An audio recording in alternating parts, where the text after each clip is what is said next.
Saudações mais uma vez. Agora a aula aqui é de História do Brasil. Vamos falar sobre povos da América. Continente americano, prosseguindo o nosso assunto, a gente já falou sobre os primeiros povos da América, falou também dos povos africanos. Ainda vamos falar um pouco dos europeus em outras ocasiões, mas aqui eu quero falar agora dos povos da América mais recentes, da chegada dos europeus no Brasil, o que veio a ser, melhor dizendo, o Brasil, né? O continente americano ele era habitado por diversos povos como tupis, maias, astecas e incas. Isso daí você vê muito em filmes, animações e várias outras expressões de mídia. Mas esses povos também eles eram chamados de ameríndios e desenvolveram uma rica produção cultural que incluía aquelas expressões artísticas. Aí, por exemplo, essa questão de arte você observa até mesmo nas pinturas corporais, por exemplo. Mas falando sobre essa questão, devemos dizer que há muitas visões sobre o tamanho da população indígena da América do início do século XVI. Então, Nupierre, ele calcula que cerca de 80 mil a 100 milhões de pessoas viviam no continente americano, ou no que veio a ser continente americano, né? A população estava concentrada, segundo ele, principalmente nas regiões dos atuais México, América Central e América do Sul, e no território que mais tarde veio a formar o Brasil, alguns cálculos indicam cerca de 2,5 a 5 milhões de indivíduos. Varia por aí os estudos. Naquela época, os portugueses e espanhóis eram os principais responsáveis pela conquista dos povos americanos. Juntos não somavam esses dois povos, portugueses e espanhóis, não somavam 11 milhões de habitantes. São os cálculos que fazem. Tem gente que não gosta de fazer esses cálculos, diz que é muito impreciso, que não tem como chegar ao número. Mas existem estudos que chegam a sustentar, né? Mas no decorrer do tempo, a população indígena do continente americano recebeu várias designações, como por exemplo, povos pré-colombianos, são os anteriores à chegada de Cristóvão Colombo. Lembrando que o termo pré-colombiano, de acordo com alguns estudiosos, é uma expressão eurocêntrica, tem gente que não gosta de utilizar esse termo. Outra maneira de dizer é povos nativos, povos naturais de um local e que viveram em certo lugar. No caso, terras em que os europeus vieram a chamar de América. Você tem um mapa aí relacionado à densidade populacional da América. Também tem um populacional indígena, século XX, uma do século XV e outra do século XX. E ao chegar à América, prosseguindo então, Colombo ele chamou incorretamente, dizem os estudiosos aí, alguns historiadores, o quê? Que ele chamou os habitantes daqui, dessa região que veio a ser o continente americano, de índios, porque ele achou que tinha chegado às Índias, né? E por trás desse nome, então, estava um grande número de sociedades com culturas ricas e variadas. Possível, por exemplo, você distinguir entre povos que habitavam o continente americano, como, por exemplo, os Aruacs, e Tupis-Guaranis, do atual Brasil, e os Iroqueses e Sioux, da América do Norte, né? Todos estavam aí praticando basicamente o quê? Caça, pesca, coleta, dominavam algumas técnicas agrícolas e usavam aí utensílios e instrumentos de pedra e madeira, conheciam a técnica da cerâmica, tanto é que é muito abundante aqui no Brasil o estudo de cerâmica. Deslocavam-se também periodicamente esses povos em busca de recursos necessários à sobrevivência e se organizavam em grupos ligados a parentesco. Também tem maias, incas, astecas, mais característicos aí da América Central e do Sul.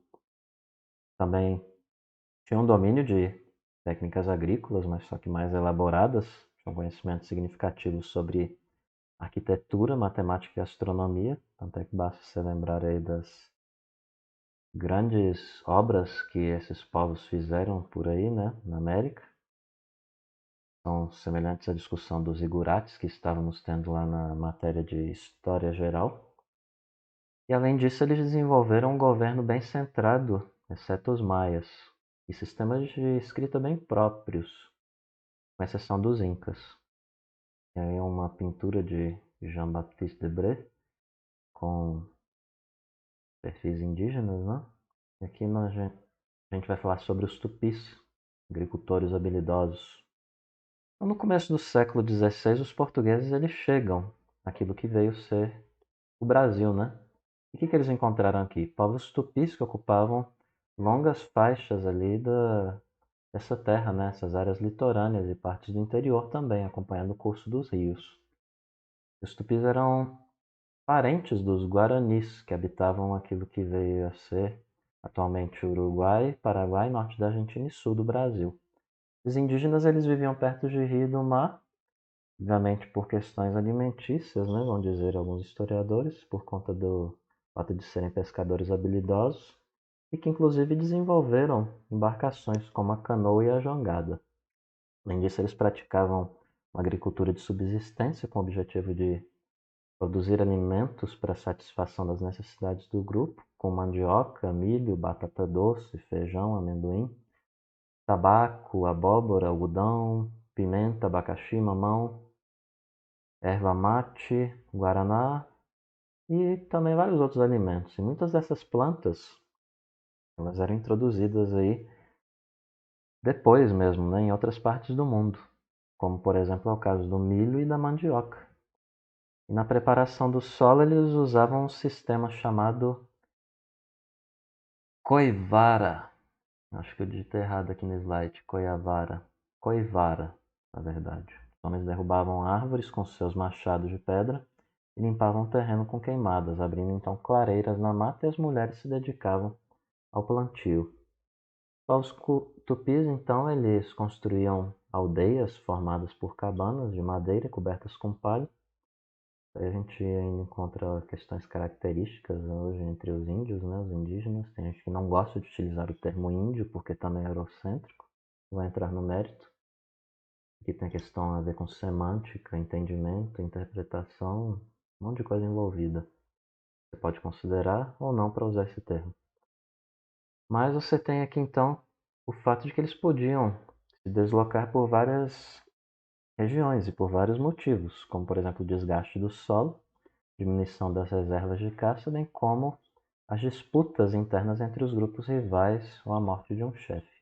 Lembrando que disputas entre essas tribos eram bem frequentes. E apesar de certa unidade linguística e cultural, os tupis eles não formavam, como destaquei, uma etnia homogênea. Constituíam diversas tribos, muitas vezes rivais, como tupinambás, tupiniquins, guaranis, caetés e potiguares, só para citar alguns. Então, lendo aqui, os tupis viviam em guerra permanente contra os seus adversários. A guerra e o sacrifício de prisioneiros também eram uma das bases das relações entre as aldeias tupis.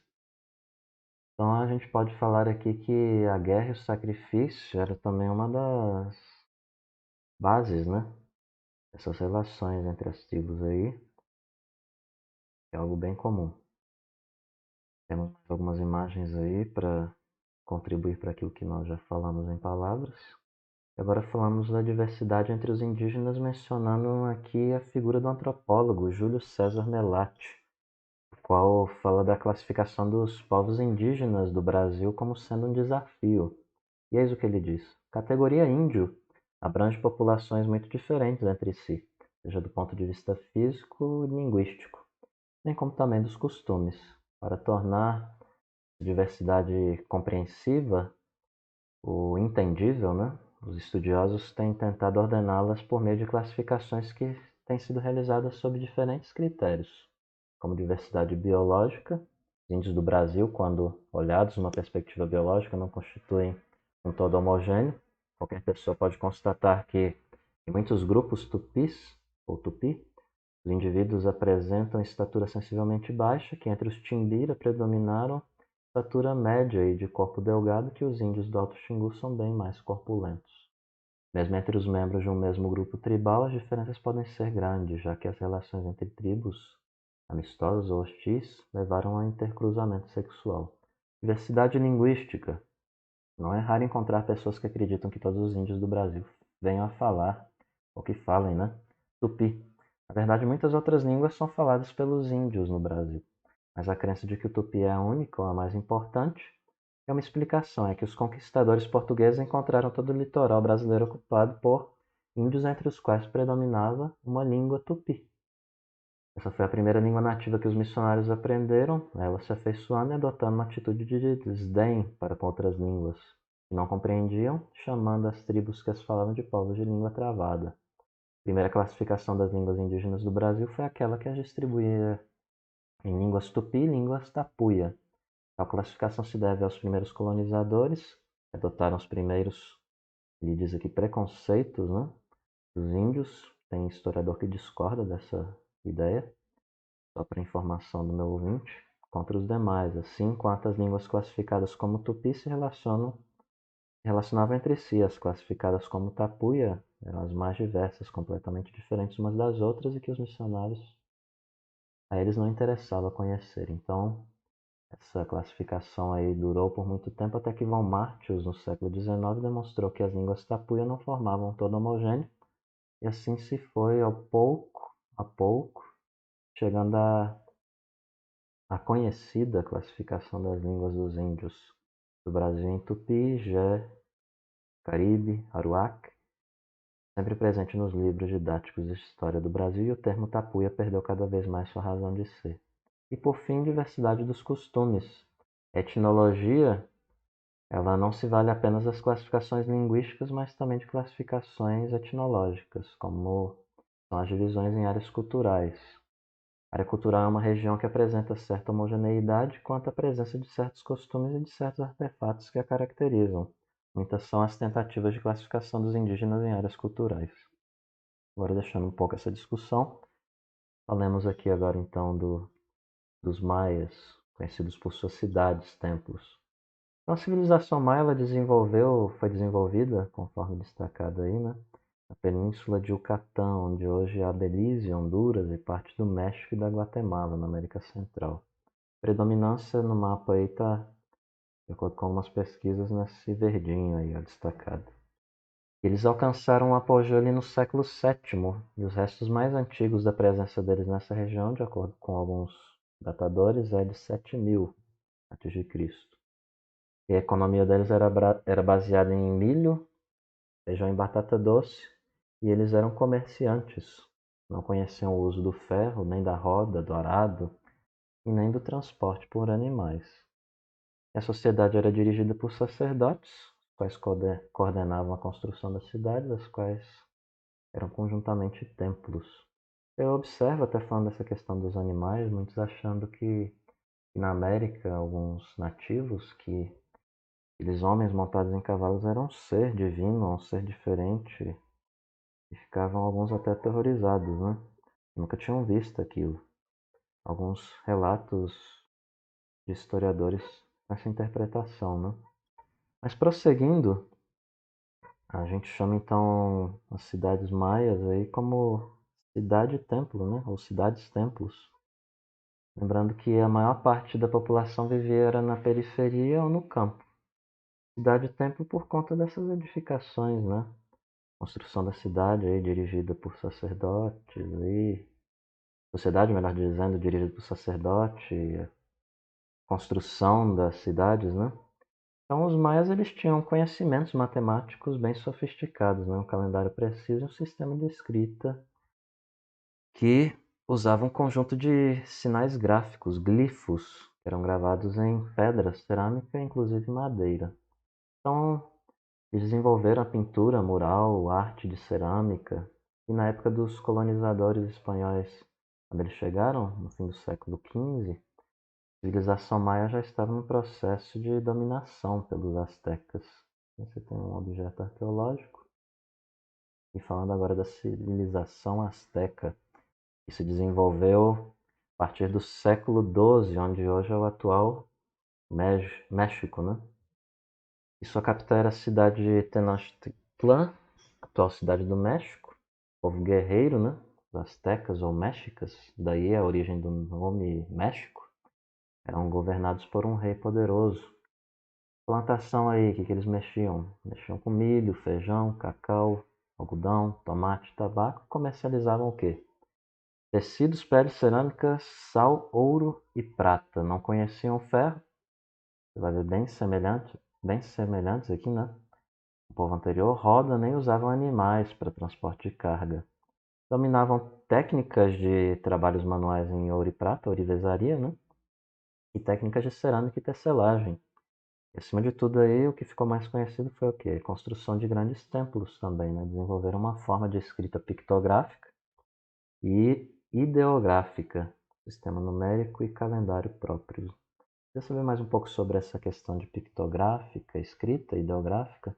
Dá uma conferida lá na aula sobre os povos sumérios, que tem uma parte lá que fala sobre essa questão, onde eu mostro uma imagem, um slide com o desenvolvimento do alfabeto, a evolução do alfabeto. Desde a imagem, eu coloco 3 períodos lá, são tratados.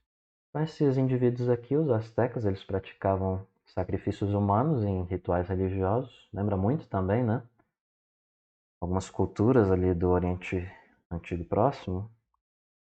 Eles invocavam também a proteção dos deuses ligados às forças da natureza, questão de deidades ligadas às naturezas, bem semelhantes também, as questões naturais. E a conquista desse império pelos espanhóis começou em fevereiro de 1519, quando Hernán Cortés desembarcou na península de Yucatán, formado da grande quantia de ouro ali no território azteca, então ele decide atacá-lo. E combinando então violência e habilidade, ele prendeu o imperador azteca, Montezuma, e saqueou a cidade de Tenochtitlan. Sobre as ruínas dessa cidade antiga, foi construído o que hoje é a Cidade do México, a capital do México. Essa tem uma ilustração no códice, a fundação da cidade azteca, né? Agora falando dos Incas, a civilização que se desenvolveu por quase toda a região dos Andes, que é aquilo que corresponde atualmente a partes do Peru, Equador, Bolívia e norte do Chile. E os Incas alcançaram seu auge por volta do século XIV. O império tinha Cusco como capital, localizada na Cordilheira dos Andes a 3.000 metros de altitude, né? E eles eram governados por um imperador considerado um deus, o Filho do Sol, melhor dizendo, que é o Inca, né? E contava com chefes militares, governadores de províncias, sacerdotes e vários outros funcionários. Segundo Darcy Ribeiro, falecido, estima-se que a população desse império tenha chegado a aproximadamente 20 milhões de habitantes, sendo uma economia baseada no cultivo e desenvolvimento da tecelagem, cerâmica, metalurgia, bem como trabalho com metais preciosos. E eles trabalhavam então com ouro e com prata. Era bem característico dessas culturas, né? Lidar com ouro, lidar com prata. Também aqui esses especificamente usavam a lhama, a alpaca e a vicunha como animais de carga, por estes se adaptarem bem a grandes altitudes e baixas temperaturas, e fiavam também e teciam a lã desses animais. Os incas construíram também palácios, templos, estradas pavimentadas, aquedutos, bem interessante isso, e canais de irrigação. Desenvolveram os quipos, conforme está aí na imagem, um deles, né? Sistema de notação pelo qual registravam os números dos acontecimentos. Os quipos eram esses conjuntos de cordões aí da imagem, às vezes coloridos, e que davam diferentes nós para comunicarem diferentes mensagens. E a conquista do Império Inca ocorreu a partir de 1531, debaixo do comando de Francisco Pizarro. Em 1533, conseguiu invadir a capital inca, desestabilizando o Império Inca. E temos dados arqueológicos e questões relacionadas ao povo inca. A Lhama também, né? Ruínas de Machu Picchu, que é bem conhecido. De muitas viagens o povo fica falando, né? Bem desenhos mais antigos, a gente também vê retratos disso, né? Retratações, localizações dos povos, né? Como que era mais ou menos no século XV. E temos uma escultura de figura feminina em arenito. E concluímos por aqui com a revisão, com uma questão do Enem de 2013. Aí você dá uma pausa aí, lê, dá uma lida, leia cada um desses slides aqui e tente acertar a questão. E se ficar em dúvida, entre em contato comigo por mensagem, por grupo do WhatsApp ou pelas redes no Instagram. Então a questão tem a seguinte resposta. E qualquer outra questão, se houver algum erro, alguma discordância, fique à vontade aí para colocar nos comentários também. Sem mais para o momento, encerramos aqui e até a próxima.